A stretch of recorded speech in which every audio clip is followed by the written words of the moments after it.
Hi, my name is Jodi Amato, and I'll be discussing planning for effective communication in higher education.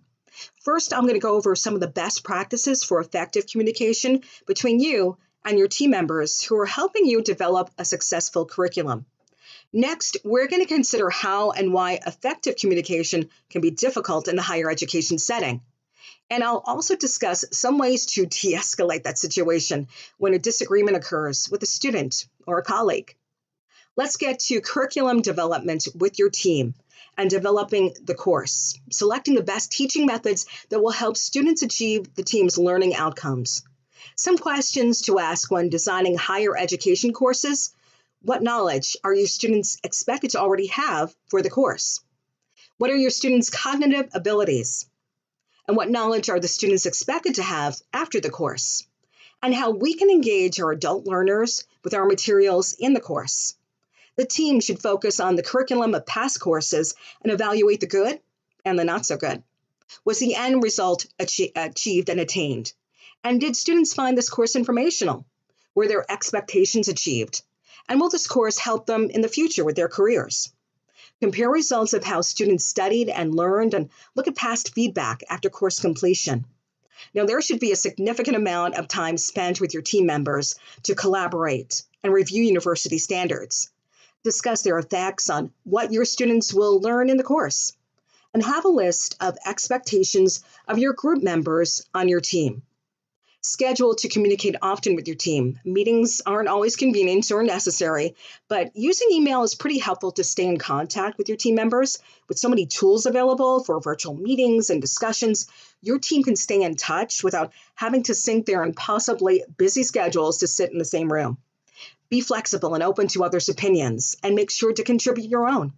Encourage the sharing of ideas and solutions with your team, rather than just problems and complications and grievances. Most of all, be respectful to the team. Listen and ask questions, and look up to colleagues with knowledge and information.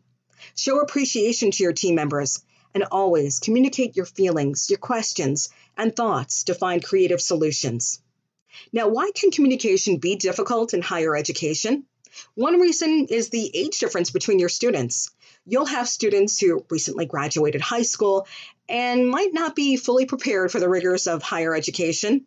I remember when I was a freshman and thought I could ace my college courses without much reading and studying, just like I did in high school. Well, your student may not want to be tuned in to all of your lectures and may actually just decide to record you.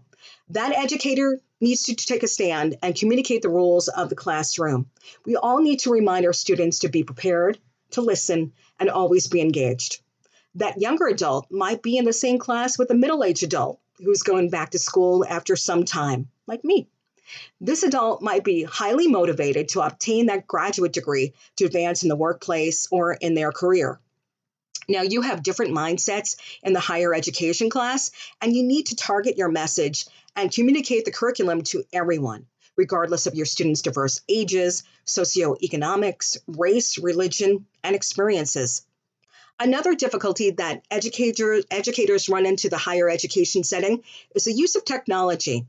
Older students might not be accustomed to the frequent use of technology in the classroom and on and around campus. Using Web 2.0 apps may be a new concept for older students in your classroom. So the educator needs to realize that using Remind app or any other online tools may not be useful or beneficial for all of your students.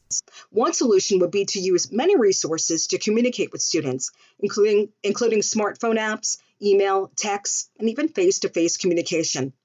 The more ways you can communicate with students, the more success your students will have in the curriculum.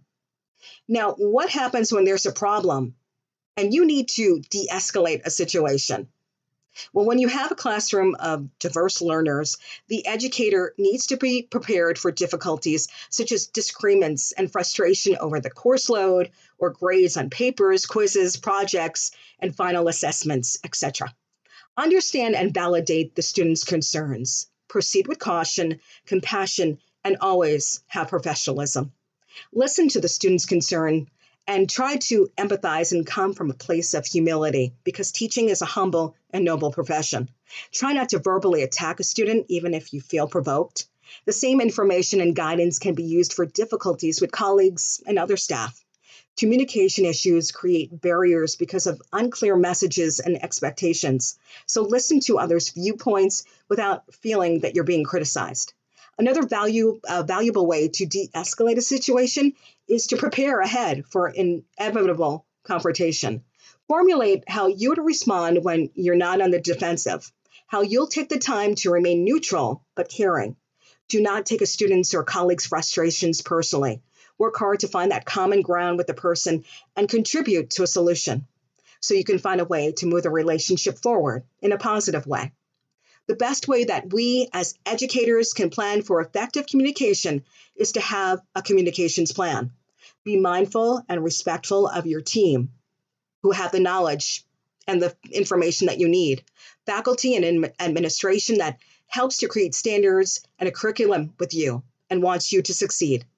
Be open to all types of communication with a diverse population of students and colleagues. And be humble and validate a person's feelings and opinion when there are disagreements. Thanks for watching.